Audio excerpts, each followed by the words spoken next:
Alors Weisstratmann a intitulé son exposition « Texte-image ». Weisstratmann est un sculpteur. Il intervient toujours dans l'espace public, espace que l'on partage et qui est porteur de nos micro-histoires et de la grande histoire. L'art dans l'espace public s'intègre à l'architecture, la culture et l'histoire. L'approche de Weisstratmann est de questionner cet art public qui, par tradition, est plutôt apparenté à un monument ou une statue, mais qui, depuis la fin du XXe siècle, prend d'autres formes. Weisstratmann, avec cette œuvre, qui est un environnement interrelationnel occupant tout l'espace de la salle qui lui est dédiée, interroge les conditions de la commande, de l'espace dévolu à l'œuvre, de l'histoire du lieu choisi, ses usages et son devenir. Il n'y a aucun objet dans cet espace d'exposition, mis à part 9 postes de travail. Sur la table de chacun a été posé un grand classeur. Visuellement, l'ensemble attire et intrigue. Comment l'appréhender, l'apprécier? Weisstratmann va nous expliquer comment ça marche. On paraît dans des classeurs rouges, c'est-à-dire classeurs, donc des documents qu'on peut ouvrir. C'est pour ça l'exposition d'ailleurs s'appelle Texte-image, parce qu'elle consiste en des textes et des images. Voilà. C'est un peu ma façon très lapidaire de titrer les expositions. Exactement. Et donc chacun de ces classeurs contient une des pièces ou un des projets impossible. Et dans chaque pièce impossible, il s'agit d'une proposition plastique pour un lieu qui existe dans le monde, et, mais qui est, ça c'est la chose qu'ils ont tous en commun, qui est tombé en dehors du temps, qui est tombé en dehors de la société, et qui est tombé en dehors de l'espace politique ou sociétal. Et ces travaux-là sont nés d'une façon assez étonnante parce qu'ils se sont enchaînés. Le tout a commencé avec une commande que j'avais reçue de la part de l'ANDRA, qui est l'Agence nationale de traitement de déchets radioactifs, qui posait la question comment maintenir la mémoire des déchets radioactifs sur un site à court terme. Finalement, je me suis rendu compte qu'un site de stockage de déchets nucléaires doit être hors monde tout en étant dans le monde, parce qu'il doit subir aucun changement, ni politique, ni économique, ni rien du tout. Il doit être stable. C'est le dernier, mais peut-être oui, on peut y aller. L'idée était de le mettre en chronologie du dernier au premier. Voilà, donc en gros, la grande question que posait ce projet, cette première commande, était, dans ma compréhension, si un lieu qui est dans le monde doit rester parfaitement stable, en fait, est-ce que son existence est compatible avec la politique ou la démocratie? Parce que la démocratie et la politique vivent par le changement, n'existent qu'à cause ou par le changement, et ce site n'existe que par la stabilité. Donc comment faire une proposition plastique, comment le faire passer dans le monde? Et je me suis rendu compte que la seule façon de le passer dans le monde, c'était de prendre la proposition de l'ANDRA au sérieux, de dire ce que je propose est une étude. Donc cette étude me permet d'être très violent, très direct, très clair. Il ne peut pas être refusé. Évidemment, ça pose un problème éthique parce que la proposition que je fais est encore une destruction de l'environnement plus vaste que celle initiale, que ce que souhaitait l'ANDRA.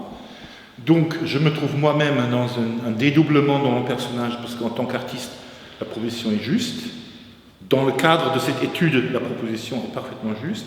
Mais est-ce que, en dehors de ça, en dehors du champ de l'art, ou en dehors de cette étude, elle est défendable? Et je pense que non. Mais c'est pour ça que j'ai décidé qu'elle reste dans cette forme d'étude. Et cette étude devient une forme propre de la production plastique. Ouais, C'est-à-dire qu'en fait, la proposition de Landra, c'était de faire une forme, quelque chose qui existe, qui soit un objet ou une sculpture ou un environnement, enfin, qui existe et qui aide les gens à comprendre que ce site est un site où étaient enfouis des déchets radioactifs. Oui. Voilà. Bon, d'une certaine façon, dans les deux séries, une étape préliminaire de la production d'un geste plastique devient outil plastique lui-même. Là, l'étude pour la production devient la forme même. Et c'est cette idée-là que l'étude, l'analyse et le développement d'un projet suite à une analyse très précise d'un lieu peut être une forme plastique en soi qui continue dans toute la série. Oui. C'est une étude sous forme de texte et d'images. Voilà. D'images qui sont plus des plans ou des maquettes. Qui sont la plupart du temps des simulations 3D ou des travaux Photoshop. Oui. Mais il y a un texte donc à chaque fois qui argumente à partir de ma première rencontre avec le lieu, qui argumente, qui décrit ma lecture du lieu et argumente l'avènement des images à la fin. Oui. Et tu es un peu comme un expert en fait. Oui, voilà. Peut-être. Un expert, donc en fait un expert en art, en art dans l'espace public, enfin un artiste qui intervient dans l'espace public et qui examine un petit peu toutes les conditions de cette intervention et qui en déduit que finalement la forme idéale, c'est pour rendre compte de tout ce que tu as pu voir et déduire. Comme j'ai dit que chacun des lieux, je pense que je dois les nommer après, a ce caractéristique d'être à un moment tombé hors temps. Hors temps et hors politique et hors espace social.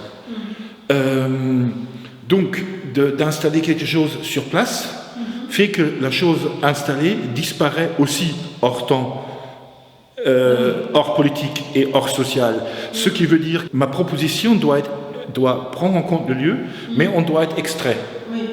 On doit trouver un autre espace public ou un autre espace où elle peut exister sous une autre forme, et cette forme, comme j'avais dit, c'est la forme de l'étude. Ce qui a généré cette série, la chose assez étonnante, c'est qu'elle a fonctionné par saut d'invitation. La première étude de Landra, qui est la plus vieille, qui date finalement de 2011, a été vue par quelques personnes, et une personne m'a dit, à la Sorbonne, on fait un grand travail sur la ville de L'Aquila, en Italie. C'est une ville qui a subi un tremblement de terre et où on avait demandé à tous les habitants de quitter le centre-ville, et on a mis un exosquelette autour de tous les bâtiments du centre-ville, et ce fut tout. C'est-à-dire, et donc il y avait tout ce qui fait une ville, sauf que ce qui fait l'exister, à savoir les êtres humains. Et on avait l'impression, en se promenant dans les rues, que le temps était à la hauteur de celui qui se promène. Il n'y avait pas encore de temps devant et plus le temps derrière. On se promenait avec une couche de temps. Et en plus, on avait évacué les personnes. Et la Città étant la cellule de la pensée politique italienne, sans personne, il n'y a plus de Città. Donc l'espace social et politique avait disparu. Et après, évidemment, chaque proposition prend aussi en compte que je suis un individu, ce qui veut dire je ne suis pas mandaté, je ne peux donc pas, je m'adresse en tant qu'individu à celui ou celle qui veut bien prendre en compte ce que je propose. Donc je n'ai pas de pouvoir, moi non plus, je n'ai pas d'emprise. Parce que finalement, si j'avais un pouvoir ou une emprise, l'espace politique sera de retour. Donc mon travail est inutile. Donc c'est vraiment une faille dans laquelle je me glisse avec ces travaux-là. Et à nouveau, pour ça, ils ont trouvé cette forme-là, la forme de l'étude, la forme à être prise, une proposition de prise en compte. Oui. Donc continuer. Troisième, c'était une historienne d'art, critique d'art italienne qui avait vu le projet de travail sur l'Aquila et elle a enseigné à Addis Abeba. Et elle m'a dit qu'à Addis Abeba, donc capitale d'Éthiopie, il y a des zones qui étaient bulldozées il y a des années enfermées, et depuis plus rien. Et toute la ville est en train de tomber en morceaux, parce qu'il y a une sorte de violence urbanistique qui se fait. Et elle me dit, ça c'est certainement quelque chose qui fait écho au projet de l'Aquila, donc il faudrait que tu viennes à Addis Abeba. Donc je suis allé à Addis Abeba.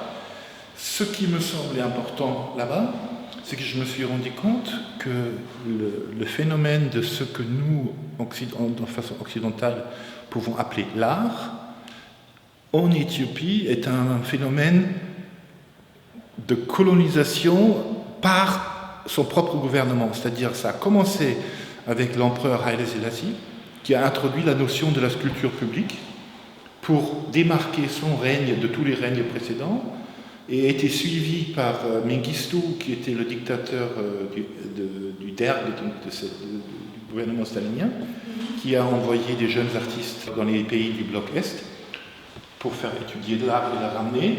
Donc c'est devenu c'est un art d'État, en fait. Un art d'État, un art du pouvoir. C'est-à-dire que un art qui est imposé, un art qui est lié au pouvoir, et la présence de l'art et de l'art tel que nous le définissons occidentalement, un art représentatif et indépendant et autonome, est par nature un fait du pouvoir. Parce que le pouvoir a utilisé cette forme d'art pour s'extraire de l'histoire et se rendre soi-même éternel d'une certaine manière. Et c'est ces deux gouvernements qui ont fait cette tentative de dire que nous ne sommes plus dans l'histoire de l'Éthiopie, on vit une autre chose, on est autre chose. Et l'expression principale, c'était l'introduction de l'art dit, l'art entre guillemets, dans la définition occidentale, et aussi important comme un message à l'Occident que l'Éthiopie était maintenant un pays moderne. Donc il y avait une introduction. C'est l'art éternel en fait, pour l'art éternel et l'art aussi moderne, c'est-à-dire que l'Éthiopie joint l'Occident. Oui. Et la chose étonnante, c'est que la population n'était en rien concernée, sauf qu'elle trouvait maintenant des objets étranges dans son espace public. Des objets étranges que nous définirons comme sculpture, installation et autres. Donc il y a une véritable volonté d'extraire ces deux gouvernements, de s'extraire de l'histoire du pays, de rattacher le pays à l'Occident, mais comme un message du gouvernement à l'Occident sans prendre en compte du tout l'histoire, les gens. Ce que les gens pensent, les habitants. Comment ça pourrait résonner avec eux, quoi, en fait. Et mon invitation, c'est la femme, Lucrezia Cipitelli, et gérait à Addis Abeba une petite structure qui s'appelait Addis Contemporary, un master interdisciplinaire, dont l'idée était de percer des petits trous dans la chape de plomb que menait le réalisme socialiste encore aujourd'hui sur l'art en Éthiopie. Mais si je parle du fait que l'art n'existe que comme excroissance du pouvoir, elle ne peut pas percer un trou dans la chape de plomb, parce que par nature, elle fait partie de la chape de plomb. Oui. Et moi aussi. C'est-à-dire que moi, je ne peux pas percer des trous dans la chape de plomb, parce que je suis artiste, donc je suis une excroissance du pouvoir. Absolument. Ouais. Donc ma présence n'a pas de sens. Oui. Et comment, là, évidemment, venait la production de la proposition, comment je peux créer une forme pour la ville d'Addis Abeba, qui prend pour base le fait que finalement ma présence, la présence de l'art n'a pas de sens. Comment on peut jouer avec ça? Voilà, là, c'est ce qu'il faut mieux voir. En tout cas, l'idée, c'est à chaque fois, je prends tous les problèmes au sérieux, très au sérieux, et les problèmes ensuite sont transformés en composantes de la forme proposée. C'est ça, c'est tout. Ouais. Et chacune de ces formes contient un élément de sa propre destruction aussi, à savoir, si jamais par exemple à l'Aquila il commence à le reconstruire, ce qui est le cas maintenant, mon projet n'a plus de sens. C'est très bien, c'est pas grave, c'est compris dedans. Addis Abeba la même chose. Donc si je comprends bien, c'est à la fois un projet très temporel, inscrit dans la temporalité, mais qui en même temps prend en compte l'éternité, un temps très étiré qui dépasse le temps politique. Oui, parce que là, par exemple, à Addis Abeba, ça se réfère à une zone au centre-ville qui s'appelle Riba Kantou, qui était un peu le centre, pas peut-être le centre historique, centre-centre, mais une zone d'énormes activités économiques et sociales et autres, environ 150 hectares au centre-ville, qui étaient simplement bulldozés, sans rien. Et les gens étaient évacués, habités en banlieue. Oui, donc c'est un endroit où il y a eu de la vie, il y a eu toute une histoire, où s'est construit la ville en fait, et brusquement il n'existe plus. Il n'existe plus, il existe encore au centre-ville, mais avec... avec... oui, il y a une friche, quoi, une énorme friche au centre-ville. Après, ça a créé des tensions énormes, parce que les gens qui ont habité là-bas étaient installés au centre-ville, et sur les terres d'une autre ethnie. Et les gens qui habitaient au centre-ville étaient majoritairement chrétiens. Les gens de cette ethnie Oromo, qui est à l'extérieur, sont en grande partie musulmans. Donc on a mis des cités sur les terres agricoles, des cités sur les terres agricoles et Oromo, sans leur demander quoi que ce soit. Oui. Donc il n'y a pas que l'acte d'exploiter, mais aussi l'acte de enfoncer ça sur d'autres ethnies. Mais on est la zone Riba Kantou, à nouveau, elle est tombée hors monde. Elle est dans le monde, mais elle est tombée hors monde. Oui, parce qu'on ne sait plus comment, qui peut y habiter, quel projet faire avec cet espace qui est mal parti, quoi, qui à un moment a été complètement dévié de la vie. J'ai pas eu 2 fois la même réponse pourquoi ça a été bulldozé. Ah oui. J'ai eu énormément de réponses, donc je ne peux pas dire pourquoi. Ah oui. J'ai eu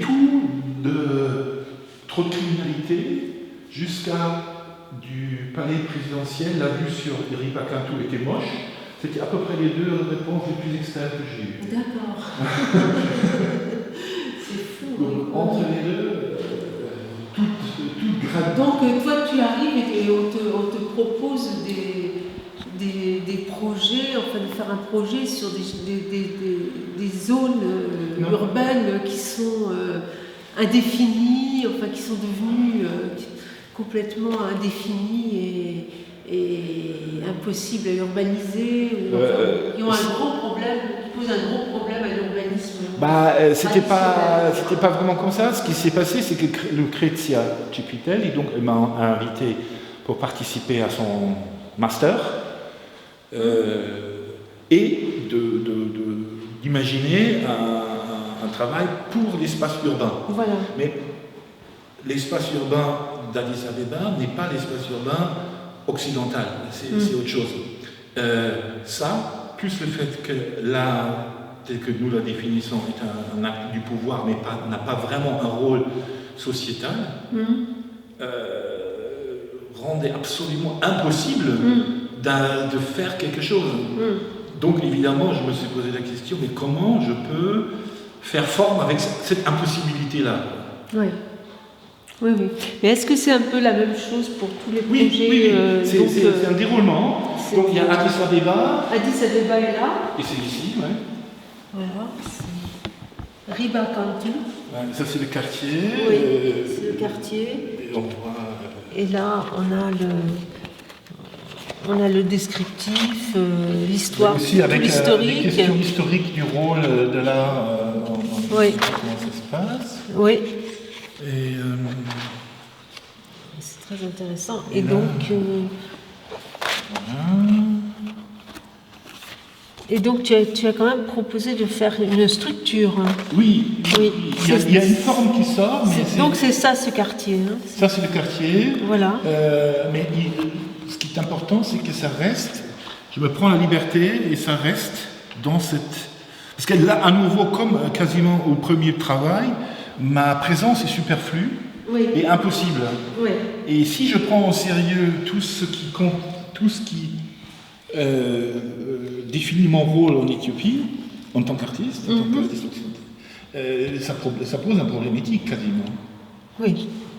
Donc, à nouveau, la forme de l'étude s'est imposée.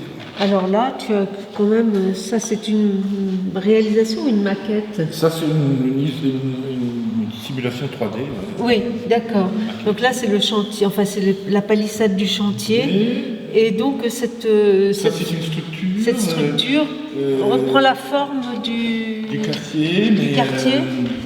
Enfin, bon, je peux quand même le raconter. Alors donc, ce qui se passe, c'est... On voit ça, c'est très beau d'ailleurs. Ouais. Oui. Ce qui se passe, c'est qu'en Éthiopie, l'art, comme je l'ai dit, n'a pas vraiment un rôle sociétal, donc la sculpture publique est avant tout une prise d'espace. Les gens subissent le fait que quelqu'un leur apprend un morceau de leur espace urbain. Ensuite, l'art est un produit d'importation. C'est un objet du pouvoir et de colonisation du pays par son propre gouvernement. Donc, ma proposition était de mettre des tours ou des mâts tout autour de ce quartier. Oui. Les mâts devaient être, et là on rentre aussi dans une impossibilité, avoir 300 mètres de haut, parce que la plus haute élévation de Addis Abeba est à peu près 200 mètres, plus un immeuble posé dessus, il fallait que ça soit plus haut que ça. Donc on arrive à peu près 300 mètres. Ah oui. Et une raille qui trace toute la forme du quartier, comme on peut le voir là. C'est la première image. Là. Oui. Une raille lumineuse, mais la lumière est envoyée vers le ciel. Oui, d'accord. C'est-à-dire que les gens en bas, ils ne se rendent pas compte. Tout ce que je fais, c'est que je prends leur espace. Les seules personnes qui peuvent prendre en compte la forme sont les gens qui arrivent en avion. Oui. Donc l'importation. Ah oui. D'accord, oui. Et donc, aussi une forme de colonisation, parce que je prends l'espace. C'est ça. Tu assumes de coloniser c'est ce qu'on t'a demandé, en fait. Je prends au sérieux. Oui, c'est ce qu'on t'a demandé. Littéralement. Oui. Je prends très littéralement, je prends au sérieux ce qu'on me propose. D'accord. Et quand même, on voit d'en bas, on voit quand même. Oui, donc c'est une prise d'espace. C'est grand mât, oui. C'est très très beau d'ailleurs, qui attire l'attention sur cette friche. C'est très beau d'ailleurs. Voilà. Bien.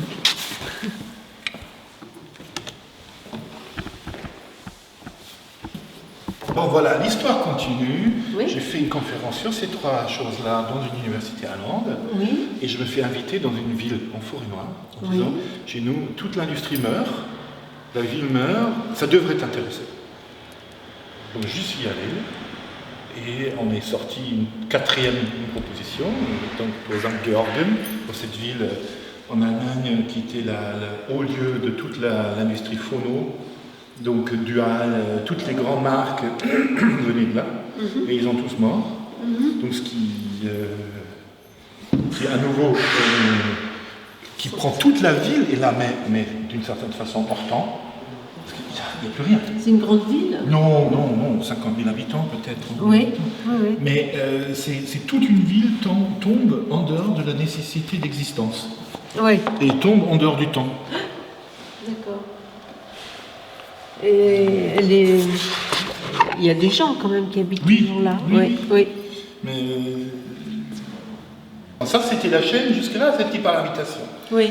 Après, j'étais invité à faire une exposition à Lisbonne, dans un lieu qui s'appelle Lumière Cité. C'est un lieu que j'aime énormément, mais qui se trouve au bord de quelque chose de très bizarre, qui s'appelle Alta de Lisboa, qui devait être le dédoublement, enfin une sorte d'agrandissement de l'ancien du centre-ville historique. L'idée était de construire un très très grand nouveau centre historique, mais pour des raisons de finances, politiques et autres, ça s'est arrêté. Donc on a les rues, on a les bancs, les arrêts-bus, les pots de fleurs, tout, mais pas d'immeubles. Oui, incroyable. Et ce qui est fou, c'est qu'au milieu, cette zone est coupée par un grillage et la moitié de la zone est utilisée comme stockage de matériaux pour des chantiers qui n'ont pas lieu. Aïe. Ouais, c'est affreux. Donc c'est une absence urbaine. Elle est là, elle a 1000 hectares, je ne sais pas combien. Attends, je l'ai au début. Non, 400 hectares à peu près, mais quand même. Et elle existe, elle est là. Mais il n'y a rien. C'est là, c'est ça? C'est cette zone-là. Toute cette zone-là. Ah oui. Pour en parler, il y a un élément temporaire, c'est-à-dire que c'est aussi important de dire si jamais cet espace rentre vraiment à nouveau dans le temps, ou dans l'espace de la politique ou du social, mon projet peut disparaître. C'est une proposition qui existe pour cet état hors monde. Oui. Et le dernier, c'est celui-là. C'est le dernier. Et ça, c'était une trouvaille Paris étonnante. Ça s'appelle le Jardin de l'agronomie tropicale René Dumont. Et c'est un lieu qui est dans l'extrême est, à Nogent du bois de Vincennes. Et c'est un lieu qui est, à mon avis, très dépressogène. Il est politiquement, irradié, historiquement intoxiqué et dépressogène. C'est une zone où il y avait vraiment un institut de recherche d'agronomie, sur lequel a été plantée une exposition coloniale, oui. avec tout ce qu'il faut, avec des gens qui jouaient, comme s'ils étaient de certains de ce fameux zoo humain et tout ça.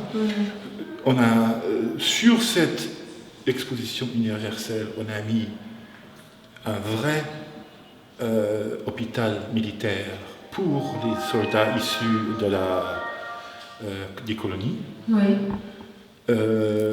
Et comme il y avait des morts, on a mis entre les ruines des pavillons des vrais monuments aux morts. Et des vrais temples. Et il y avait une vraie mosquée, qui était la première mosquée en France métropole, et qui a été construite comme contre-propagande contre le Reich. Ah oui. Parce que l'Allemagne avait créé un camp de prisonniers de guerre pour les prisonniers de guerre musulmans, pour les retourner contre leurs colonisateurs. Et eux, ils ont construit une très très grande mosquée avec un imam et tout pour montrer que les colonisateurs respectaient la religion. Ça, c'est les Allemands. Et quand la France a appris ça, ils ont dit vite, il faut qu'on construise aussi une mosquée. Et donc ils ont construit cette mosquée sur ce site aussi. D'accord. Et elle a été détruite quand ils ont commencé à construire la grande mosquée de Paris. Ouais. Mais il y a plein de strates historiques. Et la seule chose qui est entretenue, c'est les chemins. Donc on se promène et on ne sait jamais sur quelle strate historique on est. Ouais. Qu'est-ce qu'on regarde? Est-ce qu'on regarde un vrai monument aux morts? Ou est-ce qu'on regarde un objet de décoration qui est un de ces pavillons? Ou est-ce que je regarde quelque chose qui a été même retapé après par des jardiniers parce qu'ils trouvaient ça chouette? Donc on ne sait jamais où on est historiquement. Ouais. Mais de la façon dont c'est mis en scène actuellement, c'est avant tout un lieu décoratif. Donc la plupart des gens prennent ça pour un lieu décoratif. D'accord. Et ce ne l'est pas du tout. Et c'est pour ça, dans le texte, ça c'est une chose dont je suis un peu à la fois content et triste, je me permets de faire une analogie avec une chose qui existe en Nevada. Ah oui. Parce qu'il y avait une série de télé dans les années 60 qui s'appelait Bonanza, qui était un western, une série de western. Et on a fait un parc à thème dans le Nevada, là où cette série était censée de se tenir, avec le bâtiment de la ranch et tout. Et un faux cimetière où il y avait des croix avec les noms des personnages de la série. Donc le chef qui était Ben Cartwright, ses 3 femmes, dont il avait 3 fils, et leur valet chinois. Et ce qui rend la chose déstabilisante, pourquoi je fais l'analogie, c'est que les croix pour les membres les gens qui figuraient dans les films étaient mis au moment de décès de l'acteur. Ah oui. Sous son nom de rôle. Ah oui. Et le dernier acteur qui jouait le fils aîné, ils sont confisqués. Il est mort après que le parc à thème a fait faillite. Donc lui, il n'est jamais arrivé sur le faux cimetière. C'est une sorte de faux vrai cimetière. Et c'est exactement, on sait pas qu'est-ce qu'on regarde et où on est. Et c'est exactement cette chose-là. À aucun moment. Avec tous les fantômes. Oui, avec tout le vécu, l'histoire, avec tout la moisissure imaginaire qui tombe un peu en décrépitude. Voilà. Et là aussi, donc, il y a cette proposition, il y a une proposition plastique qui est faite. Ça, c'est pour le moment le dernier, mais il y a un autre en chantier. Et c'est pour ça que j'ai dit que c'est en fait une installation ouverte. C'est-à-dire qu'on est là, mais ça va continuer. Et toi, tu préférais alors que ça continue et que ton œuvre disparaisse, ou bien que ton œuvre... quelle œuvre? Ça, non, moi j'aimerais bien, mon rêve, ce serait que quelqu'un prend ça en charge comme une sorte d'archive, entre guillemets. Ouais. Maintenant, tu dis, ok, je prends ça en charge, de dire, ok, si des travaux autres viennent, qui va être sûr, on les met avec. Je prends en compte, donc ça, c'est l'état actuel. Mais il est ouvert dans le temps. Oui, d'accord. Donc c'est pas une œuvre autonome fermée. Voilà, ça serait, si quelqu'un prend en charge, ça ne serait pas table rase, du coup il y aurait aussi cette œuvre que tu as faite et qui permet de partir de quelque chose et de tenir compte de l'histoire. Voilà.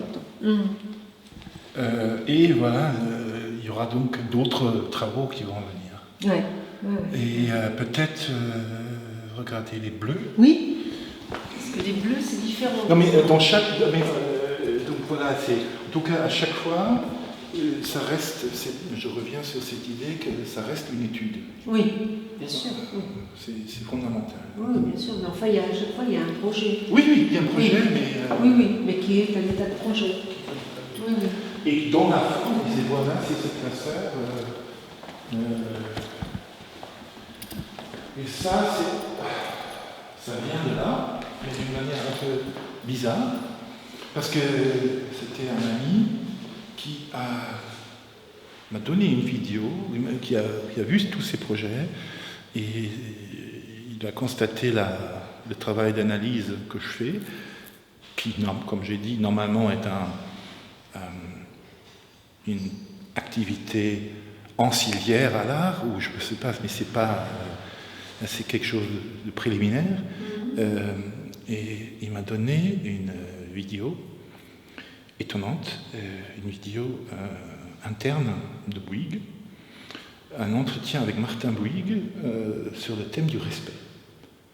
Et si on analyse, si on fait le travail que je fais là, si on décrit, donc là à nouveau, en gros, je prends un outil de l'histoire de l'art, la description de l'œuvre, et je me permets de rentrer dans l'art, je fais une description cadre par cadre de la vidéo, et après j'en tire des conclusions, et cette vidéo du coup se développe comme une vidéo qui montre l'entreprise comme une institution parallèle à l'éducation nationale, comme une institution, comme la supra-institution sociétale, et comme la seule structure qui permet aux jeunes gens d'entrer dans la société et qui demande l'absolu, la loyauté absolue.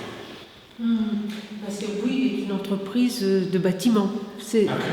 Pas que. Non, mais là, elle est plutôt là comme... non, Bouygues en entier. Donc l'Empire Bouygues... oui. Et peut-être juste une chose qui m'a fait étonner, c'est que la vidéo est très mal filmée. Et je me demande pourquoi une entreprise, et ça doit avoir une raison, si une entreprise qui possède une station de télé très poussée fait faire une vidéo très mauvaise pour son utilité interne. Donc il y a déjà là quelque chose qui est importante. Oui. Je pense que cette entreprise Bouygues est tellement puissante que c'est un État dans l'État. En fait, quelque chose comme ça, si je le prends au sérieux, je peux dire qu'elle occupe tout l'espace, parce qu'elle occupe l'espace médiatique, elle construit des routes, elle construit des bâtiments, et elle occupe l'espace aérien entre par le téléphone. Donc il n'y a pas un endroit en France où il n'y a pas une présence de Bouygues. C'est vrai. C'est comme la contreforme de l'État. Oui. Et ça, c'est très frappant. Oui. Et donc, la deuxième, ça, c'était une commande d'une fondation à Philadelphie, j'avais vu ça. Mais je suis tombé donc, sur une autre chose qui m'avait frappé dans le contexte de Bouygues. Que dans la maison Bouygues, il y a une structure qui s'appelle l'Ordre du Mine Orange. L'Ordre du Mine Orange, c'est une sorte de groupe d'ouvriers d'élite dont le rôle est de contourner l'hierarchie et être les yeux et les oreilles de Martin Bouygues sur chaque chantier. Ce qui est une parallèle absolue avec les États totalitaires où on a l'hierarchie de l'État et des partis et un groupe la NKVD par exemple, une élite qui contourne toute l'hierarchie qui est au niveau 0 et qui informe direct le haut. Donc toute l'hierarchie est maintenue en déstabilité permanente et il y a donc une double emprise. Et ces gens-là, c'est donc une vidéo là-dessus, sur leur rôle, sur leur fonctionnement, sur le côté, à mon avis, quasi culte, quasi étatique, quasi totalitaire, que ça reflète. Et c'est la même chose, c'est à nouveau ça a commencé avec une description cadre par cadre, et après donc une lecture de la totalité du film. Et c'est une autre société ou c'est toujours Bouygues ? Oui. C'est toujours Bouygues. Oui. Le deuxième. Oui, le deuxième c'est aussi Bouygues. D'accord. Et le troisième, je change de registre, mais c'est aussi quelqu'un m'a montré ses vidéos suite à ça. Et ça s'appelle Formation et travail en détention. formation professionnelle et travail en détention. C'est une vidéo du ministère de la Justice qui existe sur YouTube. Et en gros, on fait un essai d'expliquer ce que c'est la formation de gens en prison et qu'est-ce que c'est le travail en prison. Et en gros, c'est à nouveau même technique, description précise, et après une lecture, analyse. Et ce qui est étonnant, c'est que c'est une vidéo qui se vide elle-même, parce qu'elle a deux parties. On parle de formation, donc la prison est un lieu transitoire qui prépare à l'après, et au milieu, il a collé une partie sur le travail en prison, qui est très mal payé, bizarre, et où la prison est décrite comme un lieu où on reste le plus longtemps possible, pour être peu cher pour la société.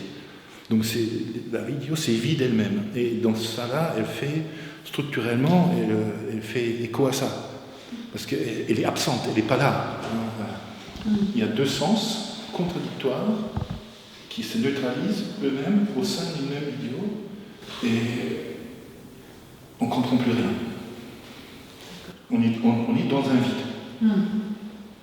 La prison devient un lieu hors monde et vide. Oui. Un lieu absurde, enfin. Oui. Absurde, peut-être. Mais... le mot absurde, un creux dans la société. Oui, un trou dans la société. Un trou dans la société. Oui. Où les gens les disparaissent. Deux autres aussi. Les gens disparaissent. Un peu comme dans les villes. Mais là, le Bouygues aussi, c'est un trou dans la société. Oui. Parce que c'est les deux fois, c'est l'entreprise qui essaye de se mettre, de jouer le rôle de la société. Donc elle devient un creux. Elle aspire. Voilà, elle devient un creux dans la société. Oui. Voilà. D'accord. Donc, les compagnons de Mine-Orange ont 50 ans. Ça, c'est en anglais, parce que ça a été commandé en anglais pour... les deux autres sont en français, mais celui-là est en anglais. Oui. Tu vois, après, à chaque fois, les descriptions. Oui. Le décryptage du film.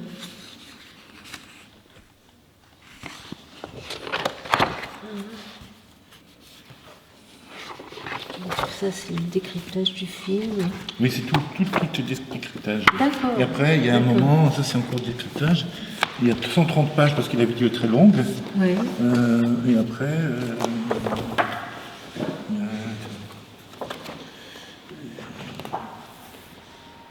ce qui est la chose la plus étonnante dans le film, c'est que, en fait, ça c'est une chose très étonnante parce qu'on donne les noms des membres de cet ordre. Oui. Il n'y a aucun moment dans la vidéo, on peut les identifier. C'est-à-dire qu'on voit les têtes, on entend des voix, mais à aucun moment les voix et les têtes sont mis en parallèle, et à aucun moment ils sont nommés. Donc c'est aussi cette chose de les individualiser, tout en leur enlevant l'individualité. Ce qui est aussi quelque chose qui ressemble pas mal à ces élites dans le totalitarisme. Toujours une part d'ombre. Oui. Voilà. Et après une analyse. Ça c'est une analyse et donc il y a c'est un moment. Ah non, ça c'est autre chose. Il y a quand même une phrase où quelqu'un dit à des Mine-Orange, nous sommes tous des enfants de François Bouygues. On est sa famille, Bouygues c'est notre famille, on est tous des enfants. Ça m'a un peu perturbé. C'est paternaliste, comme on dit. C'est paternaliste, mais je pense que le lien entre les deux groupes de travaux, c'est ce que je viens de dire, c'est que ça aussi, ce sont des trous. C'est des vides, des creux dans la société. Le pouvoir fait des trous dans la société. Ça, c'est pas, je ne les dis pas, et je ne sais pas, mais je constate à certains endroits. Que ce sont des trous de la société, ce sont des trous dans le monde. Ouais. Des trous qui sont là, qui sont dans ce monde, mais... Qu'on ne connaît pas trop, qu'on ne comprend pas trop, et dont on n'a pas vraiment les un clés temps- pour c'est comprendre. un temps de lecture. Et donc voilà, et donc il faut effectivement Et ce qui- analyser Ouais. et observer Ouais. tout ça. Et ce qui est important aussi, c'est de savoir à partir d'où. C'est-à-dire moi, par exemple, à Addis Abeba, j'ai pris les informations que j'ai, mais je ne peux pas me référer à des oui-dire, par exemple. Hein, donc c'est aussi à chaque fois quelque chose qui part du fait que moi je suis Oui, il faut que tu artiste, vérifies. individu. Oui, Oui, oui, je suis qu'un individu. oui, Donc c'est des propositions d'un individu, c'est pas des propositions qui sont Oui. mandatées. oui. Et ça, je trouve, ça c'est Oui. c'est très important. Oui, oui. C'est-à-dire que tu as quand même vérifié tout ce que tu... Vérifier dans la mesure du possible. Oui, on t'a raconté, et ensuite tu as un peu croisé les... Oui, mais j'ai cherché dans fait les des livres, recherches, sur le tout web, ça. Oui. oui. Ce qui est étonnant, c'est par exemple juste j'ai écrit au moins des mails à 4-5 personnes par rapport au jardin tropical. Oui. J'ai jamais eu de réponse. C'est La disparu. seule personne qui m'a répondu, c'était un professeur émérite de l'université de Sydney. En effet, c'est Et étonnant. j'étais là, parce que je me suis dit, normalement, pourquoi pas? Si je veux que les gens lisent, il faut que je leur donne les moyens de lire confortablement et pas de rester debout 3 heures devant un... Bien sûr. Oui. L'espace est très vide, mais rempli d'intentions, rempli Il y a beaucoup de matériel. Hein. Il y a beaucoup de choses. Il y a beaucoup de choses, oui. C'est un peu comme les artistes conceptuels américains, avec très très peu de choses. Il y avait un monde qui... Ouais, mais si tu lis tout ça, il y a déjà beaucoup de matériel. Voilà. Et je ne voyais pas une façon plus efficace de les Bien sûr. montrer. Bien sûr. Parce qu'il y a quand même, c'était peut-être une chose sur laquelle j'ai pas mal réfléchi, c'est quand même un travail d'un sculpteur à la base. Oui. bien que j'ai l'impression que y a un rêve que je ne sais pas s'il est toujours répandu, parce que je trouve de plus en plus que l'art devrait être une pratique intellectuelle plutôt qu'une fabrication d'objets. Ah oui. Et même, je trouve, l'art conceptuel fabrique des objets, à Oui. savoir des concepts. Donc, je ne sais pas, mais je suis quand même quelqu'un qui vit dans le... Bon, c'est des projets qui posent toujours la question du temps, du hors-temps qui est dans le temps, mais qui s'inscrivent dans l'espace que je vis. Quoi. Voilà. Donc, l'espace est aussi important que le temps, bien sûr. C'est comme si je veux faire une proposition à quelqu'un d'autre, à une autre personne, de s'intéresser à ça, de le lire. J'ai un vrai problème. Le problème, c'est que je ne sais pas comment qui que ce soit d'autre pense. Je n'ai pas la moindre idée. La seule chose que je sais, c'est que la personne a un corps. Oui, mais les artistes ne savent pas non plus. Non, personne ne sait. Personne ne sait. Voilà. Oui, personne ne sait. Voilà, donc je ne peux pas, si je veux faire une invitation, je ne peux pas la faire, je ne peux que la passer par le fait que l'autre personne a un corps. À savoir, voilà, un tabouret, une table à la bonne hauteur, un classeur, tu t'assois. Et du langage. Voilà, donc ça passe par l'intellect aussi. Oui, mais avant tout, c'est une invitation que chacun conçoit avec son corps. Non, l'idée, c'est de dire, si quelqu'un veut, ils peuvent prendre tous les classeurs et tous les autres travaux qui viendront vont venir gratuitement par la suite. Ah, d'accord.